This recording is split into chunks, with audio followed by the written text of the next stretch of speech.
seems like every day, esports are getting more and more coverage. Oh my goodness, he has got the opportunity. There's only so many words I can use. And to find that double peak. That's huge. That is huge impact right there. It's under pressure.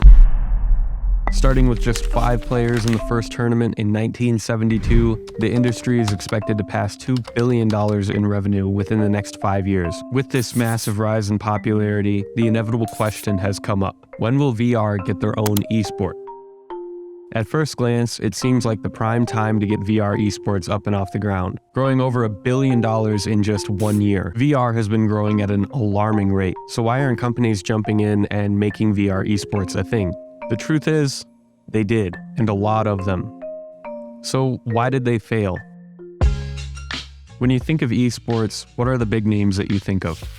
At first glance, these games really have nothing in common, yet they are incredibly popular esports. Under the surface, though, they have more in common than you would think. Let's take a look. Esports on a flat screen have advantages that you simply can't get in VR. For starters, precision and consistency are necessary in any competitive sport. Control is important. Take a look at these most common VR controllers. The white ones here belong to the Quest 2, and they are tracked using cameras on the headset. It's a convenient and cheap solution to tracking in VR. Great for a budget, but there are some drawbacks. One that is incredibly obvious, and one that isn't apparent at first glance. The first issue is latency. It takes time for the cameras to estimate the position of these controllers in a 3D environment and reflect it in the game. The second issue is arguably much larger. Much like your own eyes, these cameras have blind spots. Not much of an issue for a social game like VR Chat, but definitely an issue in a fast-paced first-person shooter like Veil. These two issues compounded together offer zero precision and consistency. Experienced players of games like Beat Saber often end up moving to a pair of lighthouse-tracked controllers like these. Being tracked by literal lasers, much like a professional motion capture suit, these controllers are much more responsive. They are equipped with full haptic feedback, independent finger tracking, and an adjustable strap that allows comfortable use of the controllers for long play sessions. That precision and comfort comes at a price though. At $279, just shy of the cost of an entire Quest 2 headset that comes with its own controllers, they aren't exactly affordable. This is without including the cost of a twin set of base stations that are required to use them. The total setup just to upgrade controllers comes in at an astounding $679 before tax or shipping fees. The same issue can be seen for headsets themselves.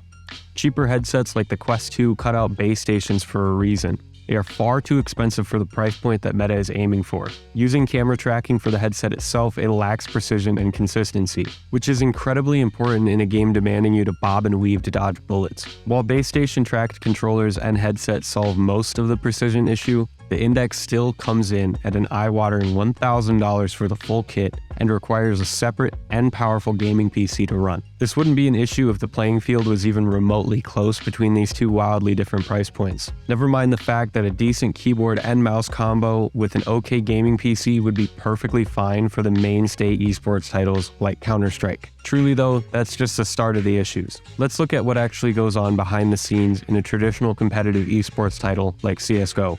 During a match, there's a hidden clock in the background registering ticks. A tick simply being a number of measurement to tell when a player has shot, thrown a grenade, or any other number of actions. The game server itself updates to this tick rate. Tick rates can vary server to server, but the standard for Counter-Strike matchmaking servers is 64 Hz or 64 updates per second. Tick rate is especially important in establishing who fired first in a gun battle and getting killed despite running behind cover. Now let's take a look at one of the more well-known competitive VR games, Veil, a game with millions of dollars behind it and years of work and research. To be clear, the tick rate of Veil isn't publicized, but let's see what Veil servers have to account for. Clearly, there's a lot more going on in the back end of a competitive VR title. Every frame and action counts in any esports title that truly wants to be taken seriously. This is just one more hurdle that VR developers have to account for. Speaking about being taken seriously, one of the most important things to any competitive game is its casual player base.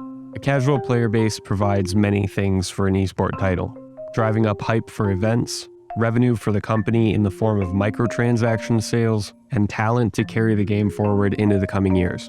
A game like Counter-Strike has been creating a community for longer than most of its players have even been alive. VR titles, on the other hand, have not been around nearly long enough to gain the sort of momentum that you would see in a standard esport title. Developers have to chart unknown territory while they are making their game, making it compatible with VR headsets of every price point, with different tracking solutions and controller setups, never mind the issue with servers and the backend. Besides software complexity and history, there is something else that keeps VR esports from lifting off the ground and getting into the mainstream. There really is no other better way to put this. Gamers are lazy. We get into video games because it lets us relax and rest after hopefully a long day's work.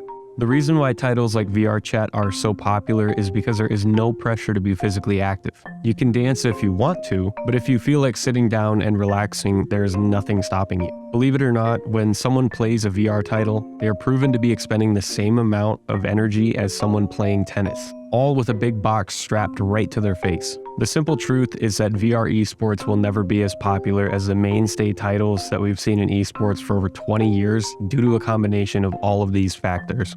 The disadvantages for those on a budget, the lack of history, and the simple physical exhaustion of playing VR simply doesn't suit the competitive esports scene. VR developers, please make fun, simple games, otherwise we are all just going to be stuck in VR Chat forever.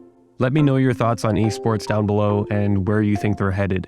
I look forward to interacting with all of you. Blessings and thank you.